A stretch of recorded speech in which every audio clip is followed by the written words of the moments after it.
All right, I want to see a show of hands. How many of you have unfriended someone on Facebook because they said something offensive about politics or religion, childcare, food? And how many of you know at least one person that you avoid because you just don't want to talk to them? You know, it used to be that in order to have a polite conversation, we just had to follow the advice of Henry Higgins and My Fair Lady, stick to the weather and your health. But these days, with climate change and anti-vaxxing, those subjects are not safe either. So this world that we live in, this world in which every conversation has the potential to devolve into an argument where our politicians can't speak to one another, and where even the most trivial of issues have someone fighting both passionately for it and against it, it's not normal. Pew Research did a study of 10,000 American adults, and they found that at this moment we are more polarized, we are more divided than we ever have been in history. We're less likely to compromise, which means we're not listening to each other, and we make decisions about where to live, who to marry, and even who our friends are going to be based on what we already believe. Again, that means we're not listening to each other. A conversation requires a balance between talking and listening, and somewhere along the way we lost that balance. Now, part of that is due to technology, these smartphones that you all either have in your hands or close enough that you could grab them really quickly. According to Pew Research, about a third of American teenagers send more than 100 texts a day. And many of them, almost most of them, are more likely to text their friends than they are to talk to them face to face. There's this great piece in The Atlantic that was written by a high school teacher named Paul Barnwell, and he gave his kids a communication project. He wanted to teach them how to speak on a specific subject without using notes. And he said this: I came to realize that conversational competence might be the single most overlooked skill we fail to teach. Kids spend hours each day engaging with ideas and each other through screens, but rarely do they have an opportunity to hone their interpersonal communication skills. It might sound like a funny question, but we have to ask ourselves, is there any 21st century skill more important than being able to sustain coherent, confident conversation? Now, I make my living talking to people. Nobel Prize winners, truck drivers, billionaires, kindergarten teachers, heads of state, plumbers. I talk to people that I like, I talk to people that I don't like, I talk to some people that I disagree with deeply on a personal level, but I still have a great conversation with them. So I'd like to spend the next 10 minutes or so teaching you how to talk and how to listen. Many of you have already heard a lot of advice on this. Things like look a person in the eye, think of interesting topics to discuss in advance, nod and smile to show that you're paying attention. Repeat back what you just heard or summarize it. So I want you to forget all of that. It is crap. There is no reason to learn how to show you're paying attention if you are in fact paying attention.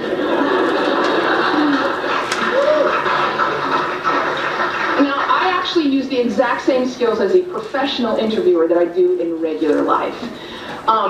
So I'm going to teach you how to interview people, and that's actually going to help you learn how to be better conversationalists. Learn to have a conversation without wasting your time, without getting bored, and please God, without offending anybody.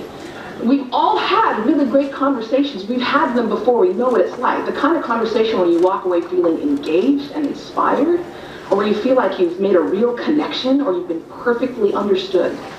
There is no reason why most of your interactions can't be like that.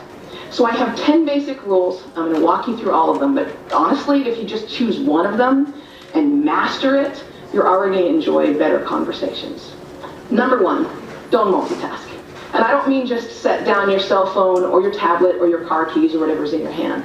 I mean, be present. Be in that moment. Don't be thinking about your argument you have with your boss. Don't be thinking about what you're going to have for dinner. If you want to get out of the conversation, get out of the conversation. But don't be half in it and half out of it. Number two, don't pontificate. If you wanted to state your opinion without any opportunity for response or argument or pushback or growth, write a blog. No, there's a really good reason why I don't allow pundits on my show, because they're really boring.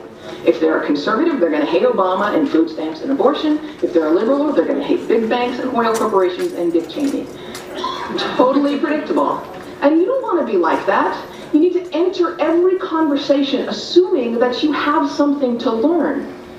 The famed therapist Ed Scott Peck said that true listening requires a setting aside of oneself. And sometimes that means setting aside your personal opinion. He said that sensing this acceptance, the speaker will become less and less vulnerable and more likely to open up the inner recesses of his or her mind to the listener. Again, assume that you have something to learn. Bill Nye, everyone you will ever meet knows something that you don't. I put it this way, everybody is an expert in something. Number 3, use open-ended questions. In this case, take a cue from journalists. Start your questions with who, what, where, when, why, or how. If you put in a complicated question, you're going to get a simple answer out. If I ask you, were you terrified? You're going to respond to the most powerful word in that sentence, which is terrified, and the answer is, yes, I was, or no, I wasn't. Were you angry? Yes, I was very angry. Let them describe it. They're the ones that know. Try asking them things like, what was that like? How did that feel? Because then they might have to stop for a moment and think about it. And you're going to get a much more interesting response. Number 4, go with the flow. That means thoughts will come into your mind, and you need to let them go out of your mind.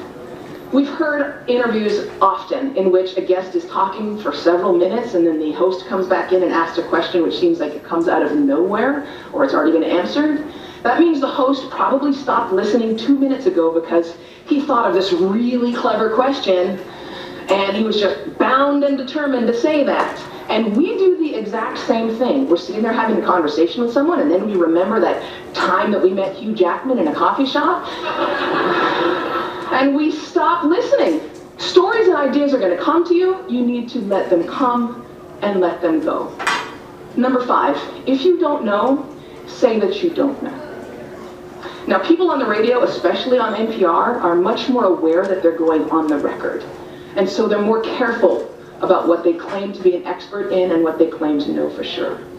Do that. Err on the side of caution. Talk should not be cheap. Number 6, don't equate your experience with theirs. If they're talking about having lost a family member, don't start talking about the time that you lost a family member. If you're talking about the trouble that they're having at work, don't tell them about how much you hate your job. It's not the same. It is never the same. All experiences are individual. And more importantly, it is not about you. You don't need to take that moment to prove how amazing you are or how much you've suffered. Somebody asked Stephen Hawking once what his IQ was, and he says, I have no idea. People who brag about their IQs are losers. Conversations are not a promotional opportunity. Number 7, try not to repeat yourself. It's condescending and it's really boring. And we tend to do it a lot, especially in work conversations or in conversations with our kids. We have a point to make, so we just keep rephrasing it over and over. Don't do that. Number 8, stay out of the weeds.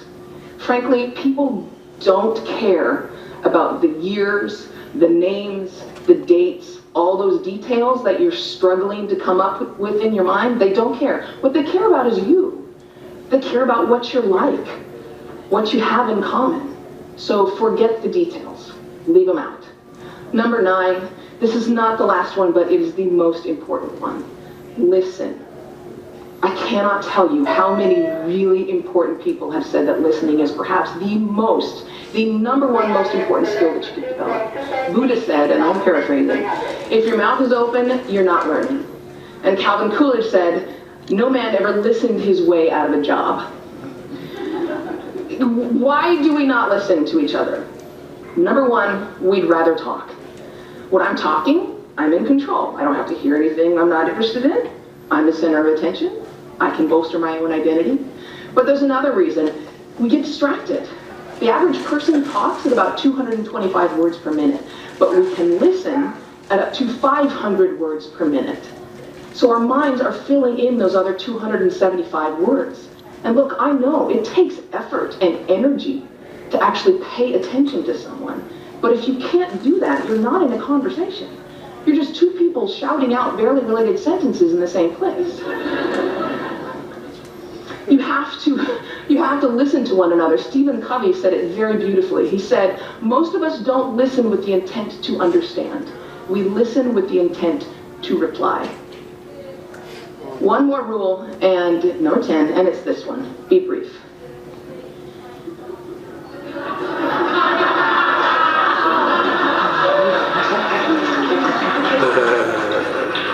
All of this boils down to the same basic concept, and it is this one.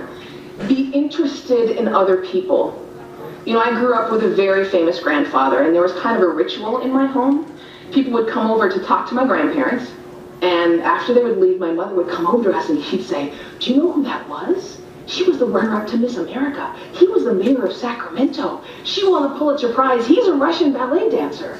And I kind of grew up assuming everyone has some hidden amazing thing about them. And honestly, I think it's what makes me a better host. I keep my mouth shut as often as I possibly can. I keep my mind open, and I'm always prepared to be amazed. And I'm never disappointed. You do the same thing.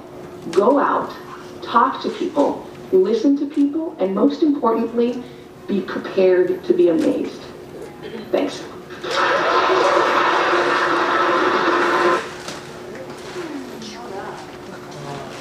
Okay, so what did we learn? Let's recap. We can name. Stop talking so much when people talking to you. Oh, right. That's a good paraphrase. Because you won't start talking. Don't put them in there. Yeah. Okay. When you're there, be there. Like that. Be there. Don't pontificate. So what? Pontificate. Okay. Okay, what else? Listen. Listen. All right. What What would you else? say? Listen to understand, Listen. and not to reply. And Like not you to said. reply. The distraction.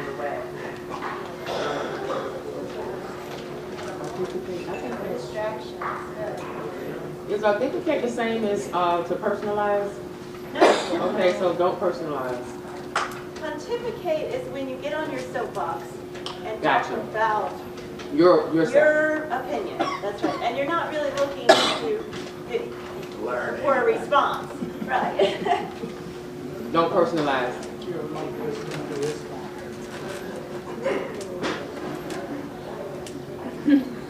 Right? It's not about you. Okay, what else? Learn. Learn. It's to learn. Right, learn. And last but not least, everybody? Prepare to be amazed. That's right. Prepare to be amazed. Everyone is amazing.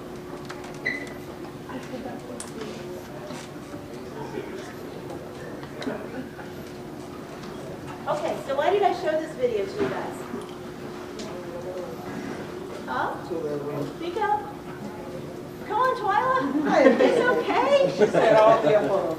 All of the above. All right. Well, But why specifically? Yes, Drea. because we need to learn how to communicate better. We need to learn how to communicate better. All right. With each other? We need to With listen. And more everyone. importantly, with anybody. With anybody. Because don't our residents have an amazing story? All of them? All of them. And our families have an amazing story. We have a linebacker from the University of Minnesota. His mother is on the other neighborhood over there last night. Yeah. We have some amazing family members. I want you guys, here we go, we're going to get into small groups. And I want, and your small groups, I want you to discuss, and then we'll talk about it. We'll talk about it. I'll give you 5 minutes to discuss. Group of how many people? What exactly? Groups of 3 to 4. 3 to 4 people. So pay around 3 to 4 people.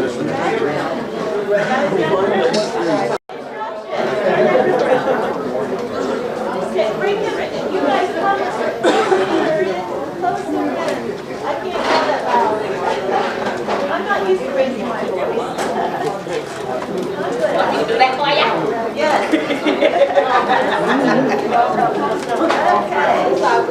All righty, so I want you to discuss in your... All right, listen up.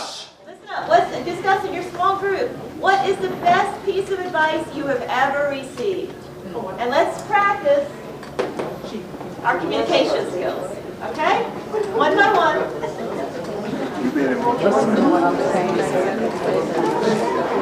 What's the best piece of advice? Not what you told me. Best piece of advice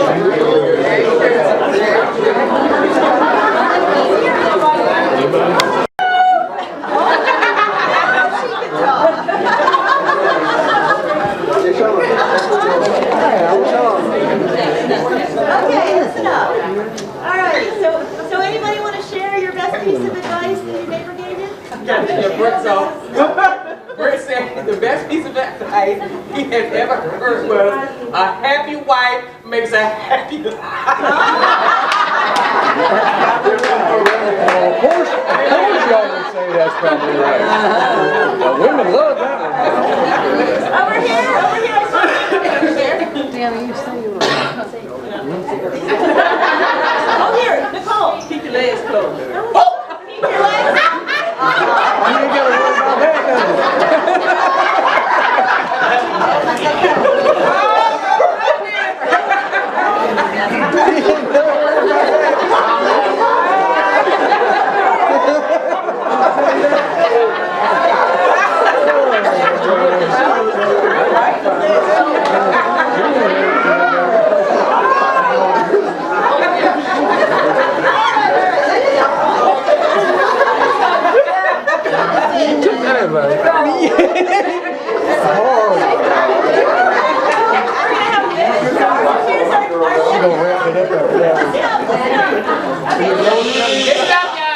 Second topic.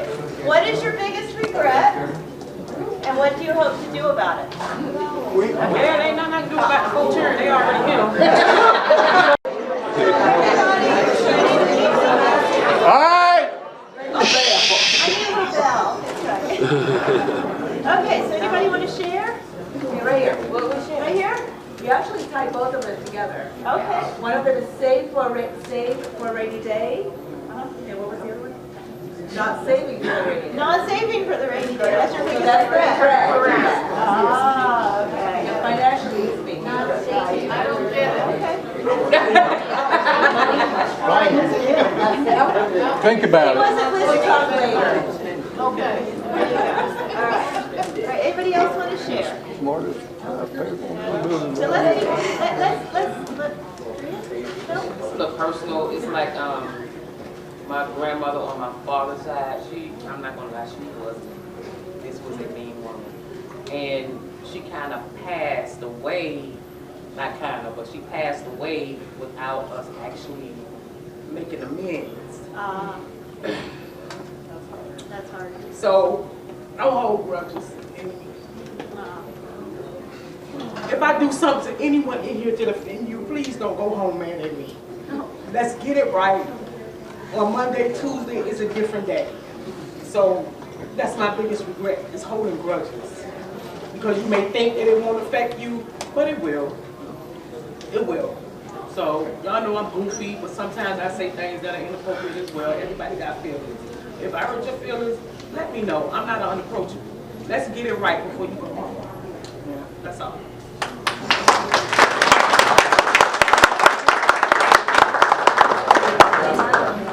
You heard that, boy? I want to share my biggest regret. The day I hired Nicole. What am I going to do about it? Well, I'm still trying to figure that one out.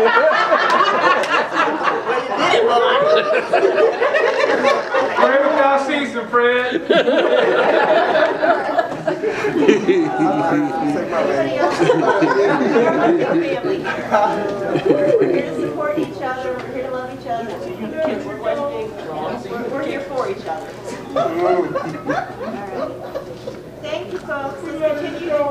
Our